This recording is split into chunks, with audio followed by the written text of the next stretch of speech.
Okay, hello everyone. Welcome back to the Deep Talk ya SNS simulizi na sauti. Na kwa siku ya leo utakuwa na mimi host wako Paul Justine, na sitakuwa peke yangu. Niko na my brother pale Mika Chavala. I'm right here. Yeah, Good bila to be kumsahau back. my beautiful sister. Dati, I'm in the building as well. Welcome back. Welcome, Yeah. Dati. It's good to see you. Thank you. Good to see you too. You're shining today, Mika. I think you're excited about the topic. Now, Uko I'm excited telling you, nini? yani baada ya topic tulioongea siku ile zilizopita, nimekuwa very excited. Yani nilivyoshare hizi topic nikawa very excited kwamba I have a lot to say, but also ninajua kwamba mdongo wangu Paul hapa ana experience nyingi sana, kwa hiyo topic itakuwa ni njema sana kupata Experience ya nini? kutoka katika vijana wa millennium. Si unajua wale vijana wa millennium wana experience nyingi kuliko sisi watu wa zamani. Kwa hiyo excited. Vipi na wewe, Paul? What do you feel? Naona leo Mika, he's like, I feel good. Unajua? Kila kitu kiko poa. Labda kwa kwenu nyie, though niko so excited pia kwa topic ya leo.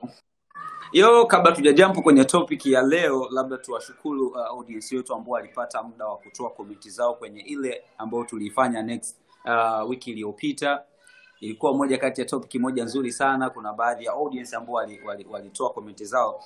Ngoja niweze kupitia majina yao hata mawili matatu ikuonyesha moja kati ya kushukuru walichokifanya. Kuna Frida Mwandeuka, alafu kuna mwingine anaitwa Zaidi Isa ni moja kati ya audience ambao walifanikiwa kuona ile video ambayo tuliifanya na wakatoa comment zao. So kama bado hujaitazama ile video ambayo tuliokwisha kuifanya, unaweza kwenda kuitazama sasa hivi kwenye YouTube channel ya SNS simulizi na sauti. So guys, leo tunaenda kuzungumzia nini, my sister Dati? Leo tunazungumzia muda gani ni sahihi kutoka kwenye mahusiano. And then at the same time tunapoongelea hiyo, kwa sababu tukiongelea namna ya kutoka, lazima tuongelee namna ya kuingia. Muda gani wewe unaona ni sahihi kuingia kwenye mahusiano? So pengine niwaulize nyie kwanza, nyie mnaona muda gani ni sahihi kabisa kutoka katika mahusiano? Nadhani tuanze na Paul kwa sababu Paul ana hiyo experience ya kutoka sana kwenye mahusiano. Paul, share with us. Kwenye vitu vizuri huaga wakubwa ndo mnatamani muanze, ila kwenye vitu vya yani ambavyo sio vizuri mnasukumizia wadogo. Kwa nini? Kwa sababu tuna uwezo wa kufanya hivyo. Yeah. Okay. Kwa mnataka mpime uwezo wangu. Hapana, unajua nini? Tunataka kupa nafasi ya kuongea kama vile Mika alivyosema, generation mpya, nafasi ya kuongea, yani tuambie. Kwa tunataka kujua, yani tuko curious na wewe, ndio maana tunakuuliza kwanza. Mimi niko very curious, nataka nijue kwa. Upo kwenye mahusiano by the way? Naona napata tabu kweli kuwasikia. I don't know what's the problem.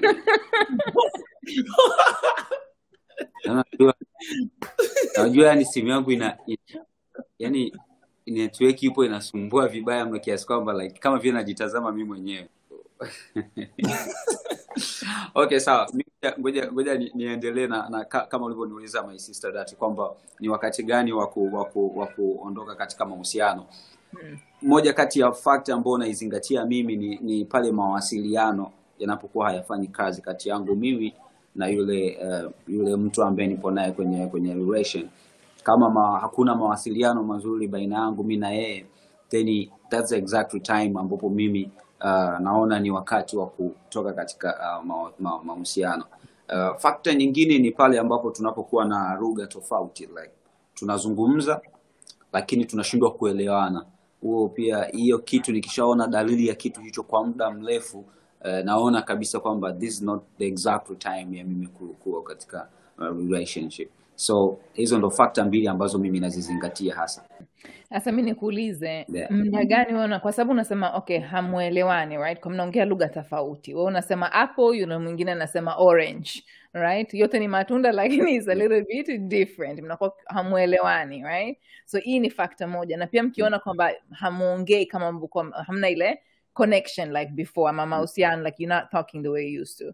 Sasa in what part wewe unachukua responsibility kusema kwamba okay, nimefanya kile kitu ambacho naweza kufanya, this is it? Because unajua binadamu tunatofautiana, right? Sometimes wewe unaweza kuongea kitu, mimi kaongea kitu, hatuelewani, na sometimes unaweza kuongea tunaelewana. So what limit do you say, kwa sababu unasema kwa muda fulani, what limit do you say kwamba hapa imefika limit, siwezi tena? Yani kwa mfano tupo kwenye relationship. Alafu mwanzoni tukawa tuko labda tulikuwa na mawasiliano mazuri, kwa sababu unaposema when it's a time exact time to live in a relationship, it means you're already in a relationship, then there's something inside, then you want to step out.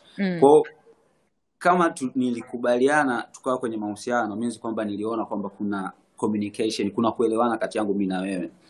Then napoona ule utofauti, kwamba kuna utofauti na vile ambavyo nilikuwa nimezoea mimi, namna mimi na wewe tunavyowasiliana, au kama mawasiliano yameshuka kile kiwango ambacho mimi ndicho kilichonisukuma mpaka nikakubali kuingia kwenye mahusiano na wewe, then that's exactly time me to step out.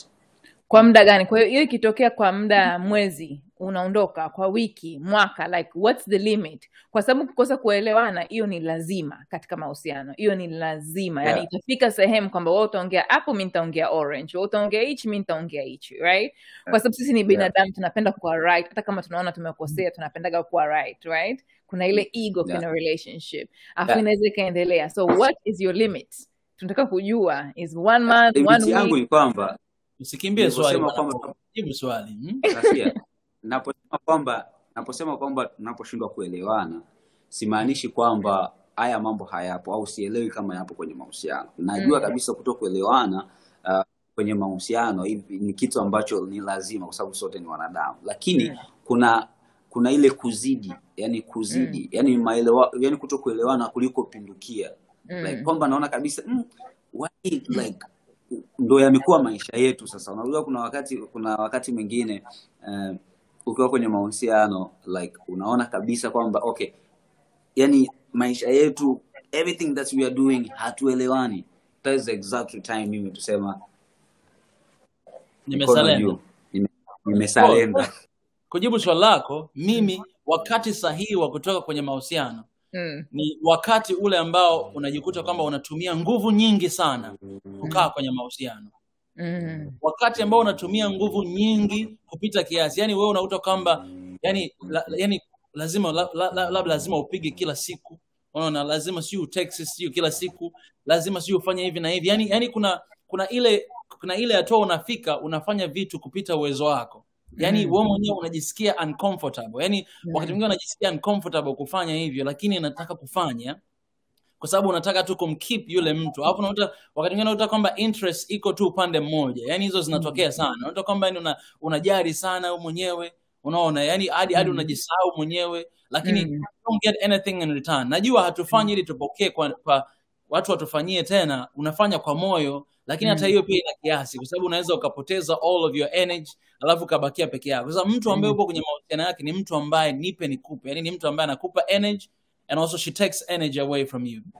Sasa kama ni hivyo lazima pia akupe energy, lakini kama ni wewe ambaye unakuta kwamba unatumia nguvu nyingi sana to stay in a relationship, inakuwa ni wakati wewe wa kuchomoka haraka iwezekanavyo. Na hizi dalili huwa zinaonekana tokea mwanzoni unapoanza. Na sisi wanaume huwa tunajipa matumaini, au hata wanawake najipa labda naweza nikambadilisha huyu mtu. Labda tunaweza kupendana. Hakuna kubadilisha. Huwezi ukambadilisha mtu. Hiyo haitokeagi. Yani kumbadilisha mtu, huwezi kumbadilisha mtu. Mtu kama umekutana toka mara ya kwanza yeye ni mpenda fedha, huwezi kuja kumbadilisha asiwe mpenda fedha baadaye. Utatumia kila kitu hadi wallet inakuwa na shilingi 0, hauna hela yoyote kwa sababu unatumia kila kitu kwake. Alafu you never get anything in return. Kwa hiyo mimi najua kabisa huo wakati, najua ni wakati wa kuondoka. Na wakati sahihi wa kustay in a relationship ni wakati ambao Dati na Bwana Paul, yani ni wakati ambao wewe unakuwa mwenyewe. Yani you can be yourself.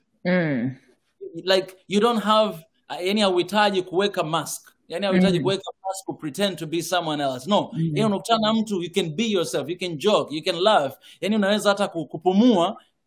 You understand what I mean? Yani natoa tu mfano. In English is to fart.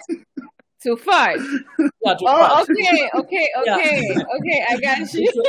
Okay, it's the best way. Kuna namna nyingine natumia tafsida Okay. kuongea ili kidogo lugha iwe njema. Okay, I got kama uko kwenye relationship, you can even do that. Like you are free to do that. I know it's not a respect. Ila natoa mfano. Kwamba yani huhitaji ujifunge sana. Yani huhitaji kuwa somebody else to press this person to stay. Lakini you can be yourself. Like literally, kama wewe ni mwongeaji sana, unaweza ukaongea sana. Unaona, na isiwe shida. Yani unaona kama kuna mtu ambaye she accepts you for who you are. You understand what I mean? Kwa sababu watu wengi wanakaa kwenye relationship kwa sababu labda mwanamke ni mzuri, lakini they are losing their self. They're losing their identity. Wanapoteza ile uwao, yani umimi na upoteza kwa sababu ya mtu fulani. At the same time, you have to remember kwamba kuna mtu nje ambaye anaweza akakuaccept you for who you are. Now, you don't need to change anything. Kwa hiyo hautumii energy kubwa sana kumbakisha huyu mtu, but you just bring yourself and somebody's there next to you. That's the right time, I believe, to stay in a relationship. I get you. Na agree na vitu vingi. Sasa hapa pia inakuja contrast na context, right? Kwa sababu tunapoongelea like, okay, to be yourself in a relationship. Unajua to be yourself in a relationship ni kitu ambayo inachukua mwenyewe ujielewe. Kwa sababu sisi wenyewe hatujielewi. Ni kwamba nikiingia kwenye mahusiano hii na kwa hivi. Nikiingia kwenye mahusiano hii na kwa hivi. Yani unajaribu kujiadjust. Binadamu tunajaribu kujiadjust, ila wale watu ambao sisi tunawapenda watupende. Right? So hii ni human nature, ni katika yani vitu vyetu. So it's like, what responsibility unachukua mwenyewe kusema kwamba it's my responsibility to be myself at the end of the day, na what responsibility unampa yule mwingine kusema you don't accept me as I am. Because mimi nimeona hii sana, it's like tunawaambia watu you don't accept me, hanipendi for who I am, but you don't show up as who you are. We mwenyewe hauko katika ile mahusiano as who you are. We mwenyewe hujiamini kiasi kwamba wacha mimi niwe hivi and then nione kama atanipenda ama hanipendi. So what responsibility unachukua mwenyewe na what responsibility unampa yule mtu kusema kwamba you don't accept me, ama is it that you don't accept me or is it that I don't accept me yet? Yeah. And you're just reflecting back to me whatever I'm already feeling. Hiyo ni swali nzuri sana Dati, kama naweza nikaanza kabla ya kijana poa hapa. Ni swali nzuri sana. Nitakupa mfano. Sisi wanaume unaweza ukamwona mwanamke na tayari akilini mwako ukafikiria kwamba she's out of my league. Umeona? Yani tayari ukishakuwa na ile thought kwenye mind yako, automatically huwa inaanza kukubadilisha wewe to be somebody else, kwa sababu umeshajiona wewe yani hauna hadhi ya kuwa na huyo binti. Kwa hiyo unaanza kujipa hadhi mwenyewe na akili yako kulingana na huyo binti ili uweze ku win her heart. Pale ndio unaanza ku mess up everything, kwa sababu unaweza ukampata yule binti at the end of the day, labda yule binti hana hata shida hawazi, lakini wewe akilini mwako tayari una zile mawazo kwamba huyu binti she's out of my league. Kwa hiyo yani kila kitu utakachokuwa unaifanya kutoka pale it's not really you, ila ni wewe unafanya ili basically you are dealing with insecurity. Yani tayari ukishaona kitu kama hicho you're dealing with insecurity. Ila kuna wanawake ambao unaweza kukutana nao ukajua kabisa she's in my league, kwa sababu kwa namna yote ile ambayo akili inafanya, labda utatuelezea kwa nini kitu kama hicho kinatokea kiutaalamu sana ili tufahamu. Kwa hiyo nachosema kwamba watu wengi wanakuwa wanafika hatua ya kupoteza hiyo yani hiyo not to be themselves kwa sababu ya insecurities ambazo tayari wanakuwa wapo nazo maishani mwao. Umeona? Kwa hiyo ile insecurities zinakuja kumanifest kwenye relationship ambazo wanazipitia. Kwa mfano kama wewe na familia yako labda na baba au na nini, yani malezi hayakuwa mazuri, au ulipitia sio kitu hichi na hichi, labda ulipigwa sana wakati mdogo, au haukuwahi kukutana na mtu na vitu kama hivyo, mara nyingi huwa anaanza kumanifest kwenye relationships ambayo unaanza kuwa nazo baadaye. Ndio maana siku zote huwa wanashauri kwamba ni vizuri work on yourself, before being with someone else. Yani lazima ujifanyie kazi mwenyewe, uhakikishe kwamba unajipenda mwenyewe. Yani ukiangalia mwenyewe unasema love myself, can I date myself? Like kama ukifikiria kwa namna kama hiyo na ukijiangalia mwenyewe, ukijitazama vile jinsi ulivyo, hiyo itakusaidia wewe mwisho wa siku at least kama unajikubali, basi hata mtu kama mtu hatakubali, haitajalisha, kwa sababu umeshajikubali mwenyewe. Ushajipenda, haijalishi mtu amekupenda au hajakupenda, umeshajikubali. Na utajua kwamba I love myself. Kama unipendi, najua thamani yangu kwa sababu najipenda mwenyewe. Umeona? So you can let them go so as to grow. Na watu wengine watakuja, bado utakuwa nao na maisha yataendelea. Sio kama nimejibu swali lako. Yeah, umejibu. The only thing, unajua hiyo journey ambayo unayesema, it's like a very complicated journey. Ni very tough journey kwa sababu kila mtu anatembea kwenye hii dunia, tunaamini kwamba tunajikubali. Unajua kila mtu anaamini kwamba mimi bwana najikubali, mimi najipenda. Lakini then ikija relationship, ni vitu vidogo vidogo ambavyo vina manifest. Ni vitu ambavyo uweza hata ukaona kwamba unafanya ama unafikiria, ambayo ina manifest, ambayo inaonyesha kwamba hujikubali. Unasubiri mtu mwingine akwambie you're pretty, ni mzuri, unafanya kazi vizuri, yani mtu mwingine akwambie kwamba you're okay, you are enough. So nimekuelewa, but I think this is like, sasa wewe umeshajielewa, like wewe Mika sasa umefika kana sehemu ambayo wewe unajikubali 100%. Kwa hiyo you're okay with the relationship. Imekuja, imeondoka. Because hii kujielewa, even mimi mwenyewe, like in my journey katika kujielewa, mimi naweza nikasema katika watu ambao wanajikubali, mimi niliwahi kujikubali long time ago comparing to my peers. Lakini still na knowledge yangu yote, nimesoma psychology, nimeenda kwa therapist miaka 10, nimefanya hivi, all these things, I work on these things. Still mpaka leo naweza nikaona some places, somewhere, kwamba hapa nimejidoubt. Sehemu fulani nimejidoubt. Sehemu fulani kwenye mahusiano nimejidoubt. Sehemu fulani kwenye kazi nimejidoubt. Kwa hiyo hii journey ya kujikubali, it's also like a journey, a process journey. Ni kwamba sometimes hata hujioni kwamba that's what it's about, kama nimejikubali ama sijikubali. The only thing wewe unaona kama kuna matatizo, hatuelewani, you know, like you don't see really what is the core of the problem. Indeed. I got you. So nyinyi mnasema kwamba wewe unasema ukitumia energy nyingi, then for you that's a wrap. Lakini my question comes like, okay, hii ni sawa kwa sisi ambayo tuko young, right? Ambayo sisi ambayo tujaingia kwenye mahusiano ambayo yako too deep, right? Kama mwaka mmoja, miaka miwili, 6 months, miaka mitatu, it's whatever. Tunaweza tukakutana, tukaachana. Let's say umekubaliana na mtu, mmefunga ndoa miaka 10, mmeelewana. Mwaka 11 sasa, mnaanza hii doubt. At what point do you say kwamba okay, natumia energy nyingi, wacha niachane na hii? And at what point do you say kwamba you know what, tumeinvest miaka 10, tuna watoto, tuna nyumba, tuna business, tuna biashara, yani tuna vitu vingi ambavyo vinatuconnect, kwamba lazima ni fight? At what point is it fight? At what point is it nimejikubali na acha hichi kitu? Kwangu mimi, Dati, nitaongelea mimi. Kwangu mimi divorce is not an option. Kwangu mimi.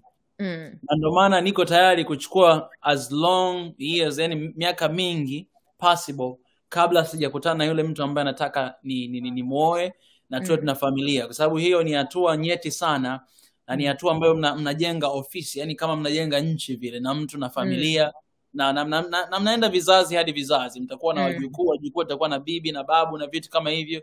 Kwa mpaka umeishi na mtu miaka 10, alafu umeanza kupata shida baada ya miaka 10, you must ask yourself, like, how did nilifanyaje hii miaka 10 iliyopita kukaa kwenye hii ndoa ambayo niko nayo mimi binafsi?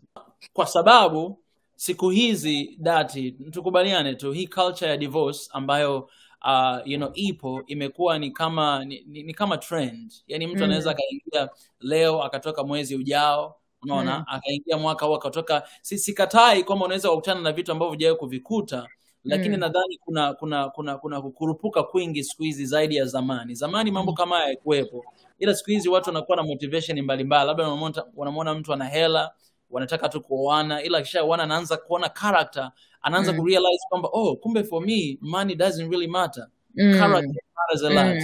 Unaishi na mtu kila siku unaona kwamba okay, I'm out. Time out.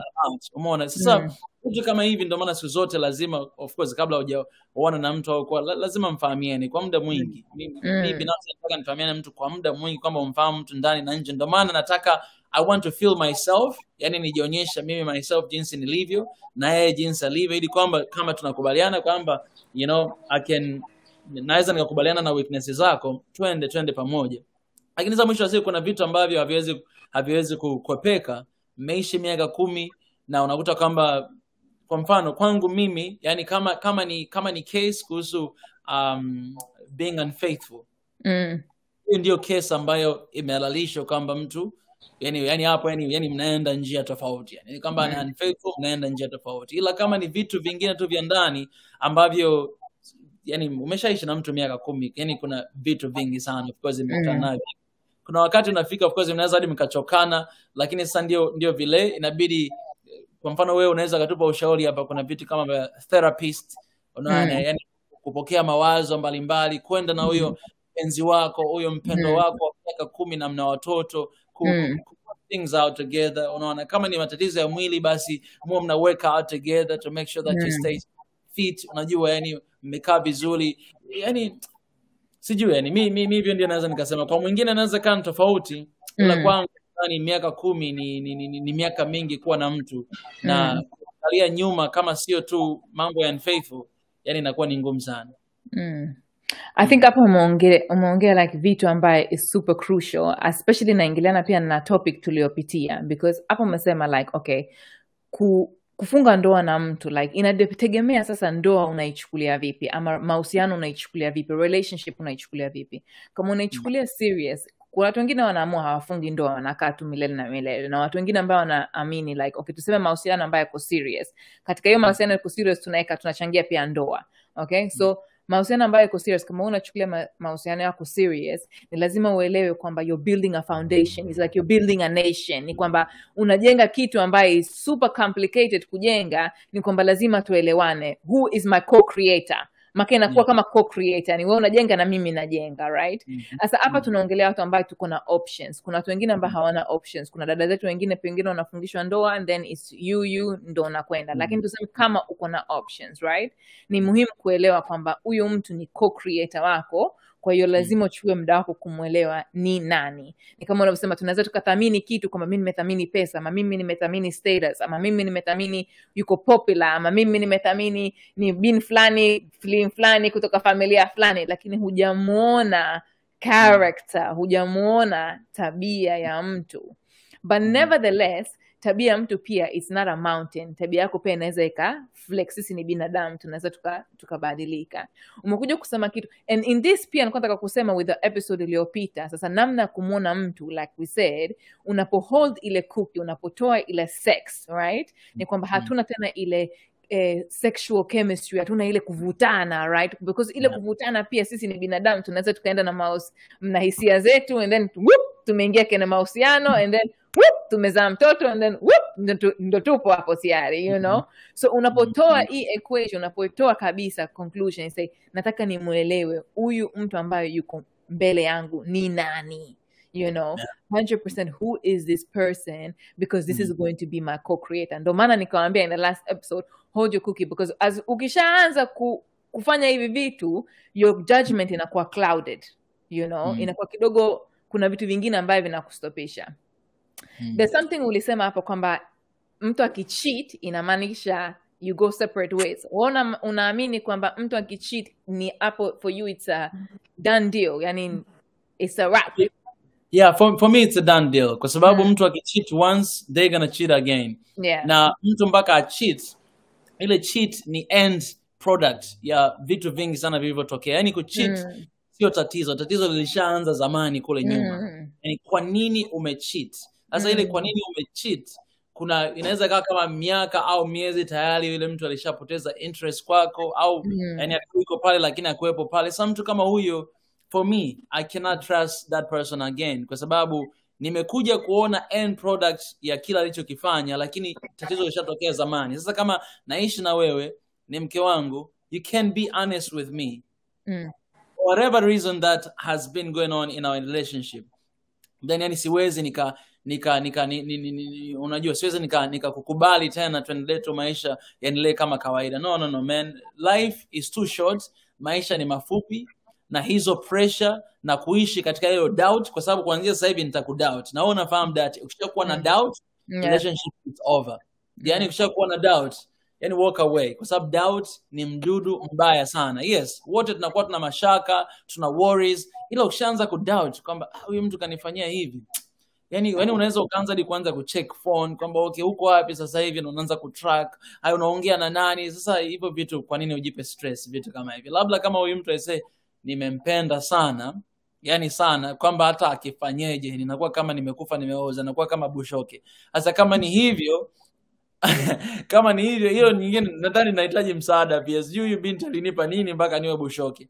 Lakini yani kwa kweli doubt ni mbaya sana kwenye relationship, na mimi kama mtu wa imani hiyo, yani hiyo nimeruhusiwa. Sasa yani ukisha cheat maana yake umevunja maagano tuliyoweka. Ukishavunja maagano, yani I don't see how you're going to come back out of that, you know. Kwa hiyo yeah, kwa mimi unasemaje Paul?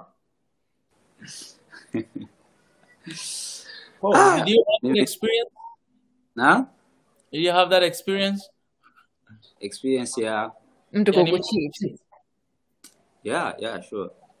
Ndo maana basi yani nimeona ile sura nikajua kabisa huyu mtu jamani Mika na tukio zito. Nimekupeleka mbali Paul because naona majonzi tu, sura majonzi. Nimekuaje kakangu? Actually like kama Blo alivyosema, ni vice versa kwangu mimi.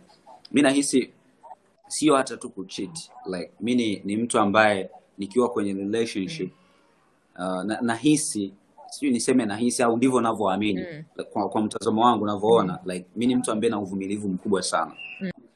The way ninavyoona ukubwa wa kosa ndivyo unavyoona udogo wa kosa. Ni sawa hata asila mimi ninavyoona, yani the maximum asila zangu zinavyopandaga, ile speed ya kupanda ndo the same speed ya kushuka. Kwa hiyo nisha experience kwamba girlfriend wangu kan cheat na nikasamee. So like vice versa, tena sio mara moja wala mara mbili, like namuona like nimeenda hivi naona, lakini nikasamee. Ya kusamee kwako wewe Paul ni ya kusamee na kubakia. Na ulivyobakia na huyo mtu hali ilikuwaje? Bado uko naye mpaka sasa au ilikuja kuharibika mambo? My brother, mbona interview inarudi tena kwangu kwenye pesa na issue zangu my brother? No, kwa sababu nataka kujua sasa mtu ambaye alisamee. Mimi nataka kujua, actually I'm curious. Mimi mwenyewe niko curious kwa sababu mimi naamini kama hivyo. Labda ngoja niliweke bayana hivi. Niseme hivi, like mimi kuna kitu ambacho waga nakizingatia sana kwenye bato ambazo waga zinatokea kwenye relationship. Na kitu hicho ni pale napoamini kwamba siamini katika kuachana. I don't believe on that. Nakumbuka one day niliwahi kumuuliza mwalimu wangu wa advance, Madam Witness, by the way salute sana my madam. Niliwahi kumuuliza kwamba kuna wakati sahihi wa mtu kuingia kwenye relationship. Kuna wakati sahihi wa mtu kuingia kwenye relationship. Na huo wakati ni wakati upi? Alinitajia vitu vingi sana kwamba ni kweli kuna wakati sahihi wa kuingia kwenye relationship. Na huo wakati sahihi huaga unatofautiana kwa watu. Unatofautiana basing on the background ya mtu, vision ya mtu alionayo, upeo wa mtu kufikiria, na elimu pia. Na vitu vingine vinachangia ili kufanya kuwa na hii frustration ya mtu kuingia kwenye relationship. Sasa moja kati ya kitu ambacho aliniambia, alisema kwamba pale ambapo unahisi you can handle matatizo yote ambayo yapo kwenye relationship, that's the exact time wewe kuingia kwenye relationship. Sasa baada ya kugundua kitu kama hicho, like problems zinapokuwa zimetokea kwenye relationship, alafu nikaona kwamba ziko ndani ya uwezo wangu, hazinifanyi kwamba niwe out of my mind, like naweza nikawa na stress, nikawa na shida, like siwezi, yani like zikanikosesha amani kama watu wengine wanavyokuaga kwamba kuna mistakes zinatokea kwenye relationship, lakini unakuta mtu yani anakosa ile amani ya moyo, anakosa amani ya akili, afanye kitu chochote kile, mwisho wa siku mambo yanaenda ku end up. Kwangu mimi nakuwa tofauti, like napoona tatizo limetokea kwenye relationship lakini nikaona ipo capable ndani ya uwezo wangu, hainiletei stress zozote zile, alafu bado still nikawa naona kwamba there is a way into this problem or into this battle, trust me, huaga siamini katika kuachana. My first girlfriend ambaye nilianza naye ndo mpaka sasa hivi nilio naye. So that's all. Hilo ndo jibu. Ambaye nilianza mpaka sasa hivi. Amejibu swali. Amejibu swali. Umejibu swali. Wow. Wewe, yani lazima nikupe. Unajua anaangalia hii episode. Wewe.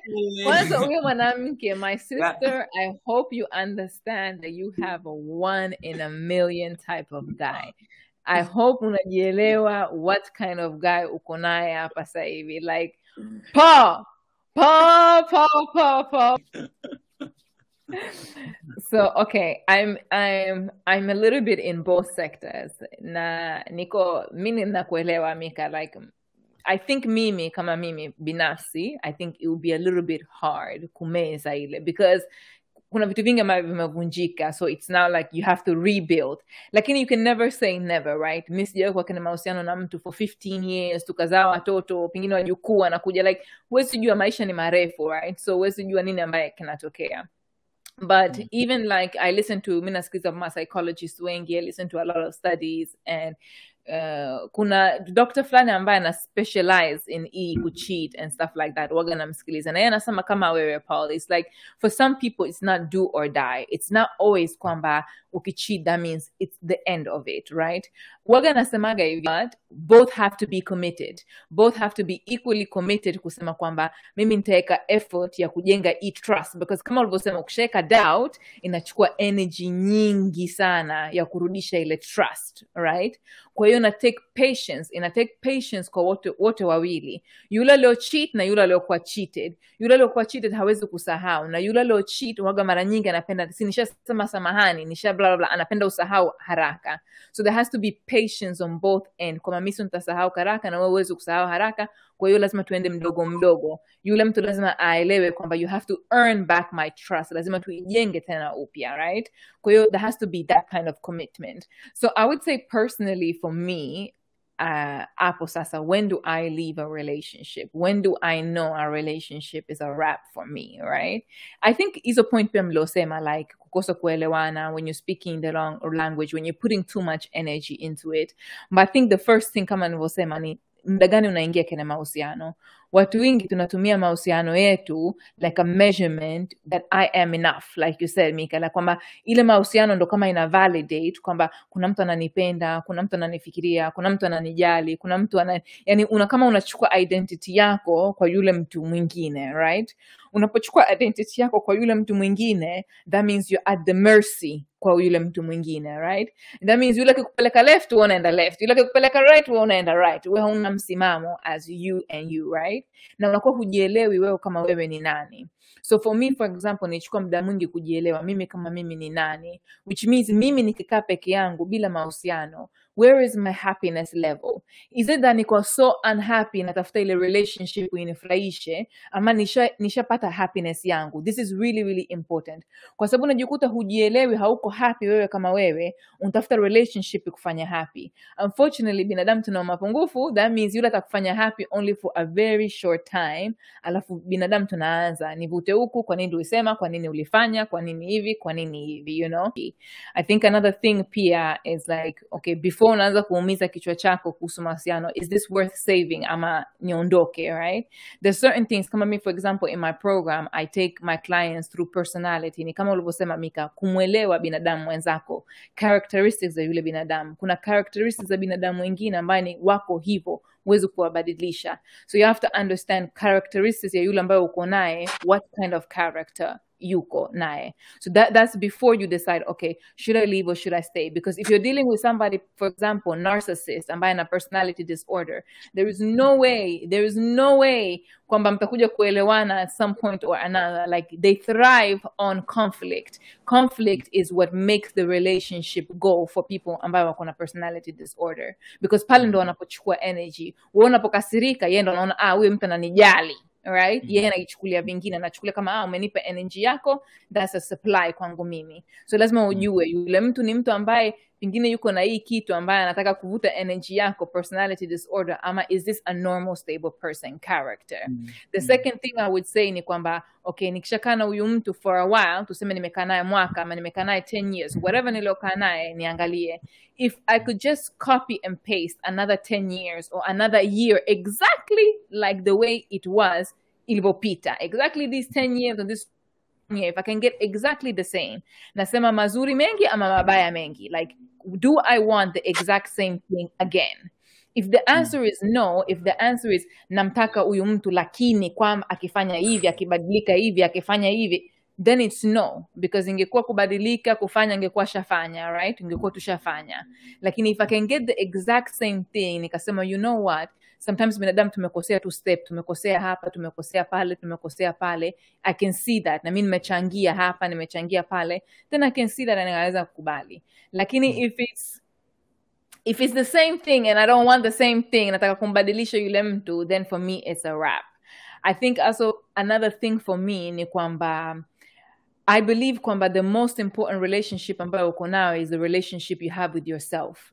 Siku ambayo unaweka mahusiano yoyote mbele ya hiyo mahusiano, you're going lost. Hata kama ni mahusiano na watoto wako, because watoto wako lazima wanakufuata wewe kwanza. You are the leader. So in order to demonstrate something, si kumwambia mtu kitu. In order to demonstrate something ni kuonesha, right? Kwamba this is how I am. So the relationship you have with yourself lazima iwe A1, like solid, straight.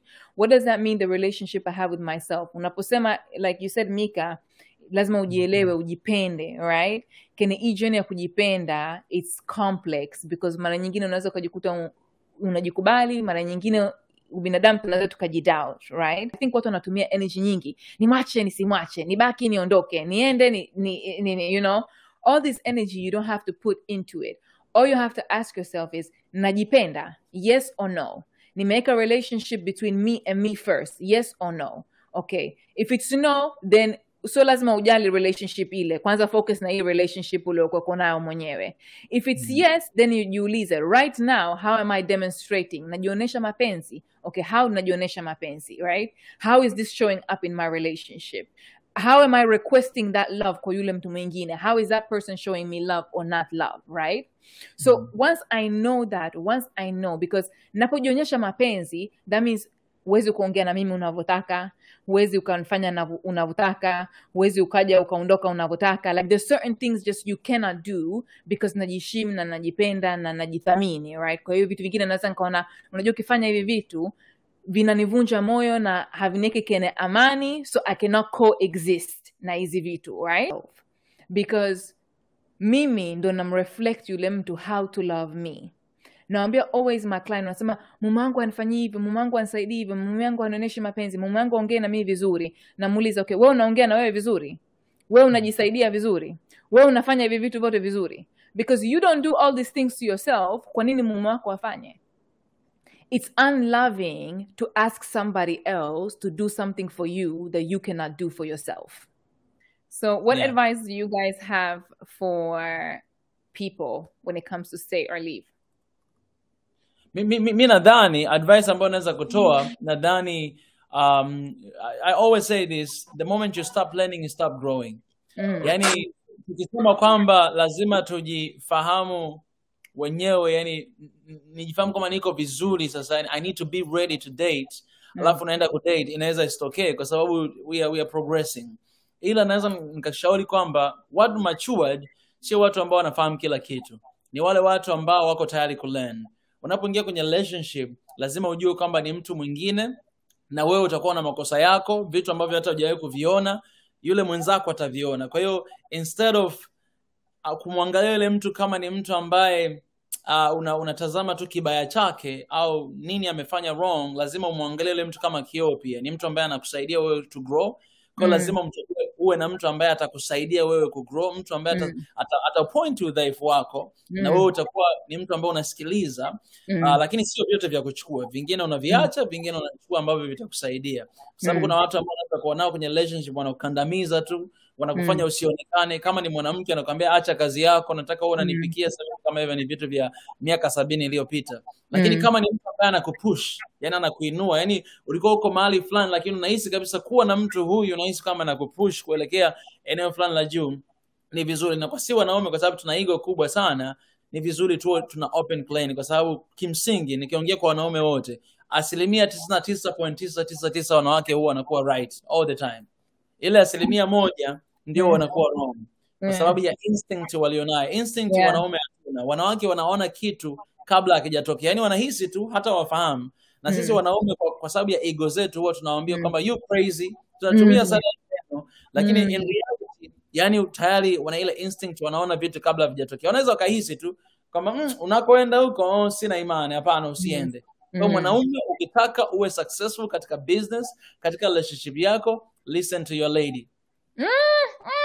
We need to make another topic out of this. You're dropping gems. Come on, somebody.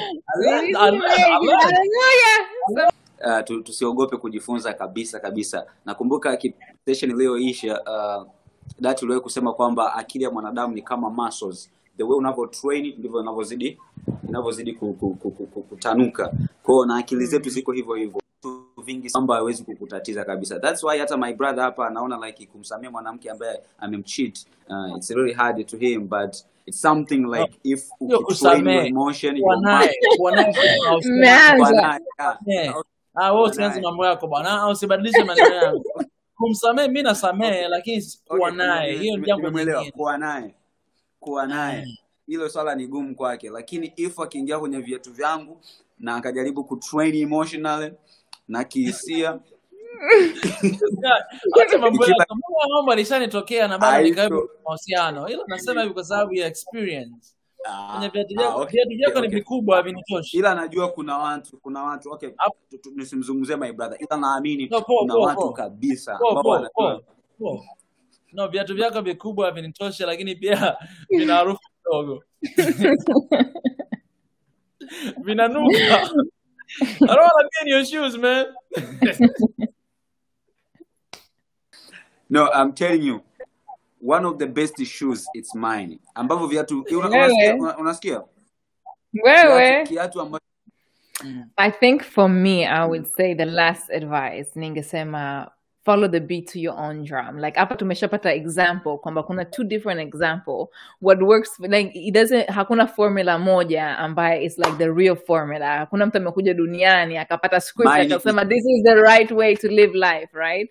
Hakuna mtu anajua the full complete answer. So I would say listen to yourself, because what works for one person doesn't necessarily work for the next person. Usisikilize ndugu, familia, mtu anaweza kuambia mwache, lakini wewe huwezi kujua. Like everybody knows journey yake mwenyewe, na everybody knows mzigo wake mwenyewe, na kila mtu anajua moyo wake mwenyewe. So I would say listen to your own heart, and I would also say fanya responsibility yako kuwa na amani na kuwa na furaha bila mtu yoyote, and then move from there. Then angalia nini inanipa amani zaidi, kuwa na huyu mtu ama kuwa bila huyu mtu, lakini muhimu ni kuwa na amani yako. Believe in yourself and believe in your own happiness. Do your own happiness, and then you will know nini nzuri yako, nini mabaya yako. And then also another thing I would say is, auntie yangu aliniambia katika mapenzi, she said, tafuta mtu ambaye anakupenda like in a way ni kwamba mabaya yako anaweka pembeni, mazuri yako anaweka on the spotlight, right? Akaniambia mfano wake ni kama mzazi na mtoto, like the way mtoto anampenda mzazi wake, always anampa mzazi wake benefit of the doubt. Ukiangalia mzazi anaweza kumkosea mtoto wake, lakini mtoto yuko always kwa mzazi wake, always yuko anaona mazuri yake, you know? So that's the love, like a deep love. So tafuta mtu ambaye anaweka That's me. You. That's you, Paul. Nakwambia mwanamke wako this one is Dati, hawa ndio wale ambao wakishaoa, wanavaa suruali mbele nyuma kwa sababu ya matatizo. Yaani wamebeba matatizo moyoni. Hadi kiatu anabadilisha cha kushoto anavaa kulia, ndio hawa. Mimi naona mbona Paul iko na amani sana. Paul, tumeshafika hiyo sector. Hapo sasa. Mimi niko na amani. Na amani kabisa moyoni mwangu. Tunakuaminia. You know what, kila mtu na emotional intelligence yake. Mtu mwingine anaweza akaona kwamba mimi siwezi kulala tena nikisha kuona kwamba umenifanyia hivi, siwezi kulala bila kuwaza. Mtu mwingine analala na nakoroma kabisa, bila wazo yoyote. So kila mtu na akili yake. Follow your own heart, follow the beat to your own drum, and then take your time, analyze. Usifanye kitu kwa haraka, usifanye kitu kwa hasira. I always learned jaribu kuaccept kila kitu, because if something is like this, unajaribu kuiweka karibu na wewe sana, mwisho utakukimbia, because this is the effect of life. Na ukijaribu kuikwepa, mwisho itakuja like back to you, is like a thing dingling. So jaribu kuaccept whatever is there as it is, and then make a decision from that. Make a formed incision from that, like as it is, kama ilivyo sasa hivi. Do I want it? Yes or no? That's it. Asante sana wana SNS kwa kutujoin leo. Tulikuwa tuna topic nzuri sana. Yaani mimi nimefurahi kweli, japo tumepata changamoto kidogo behind the scene, lakini topic ilikuwa nzuri.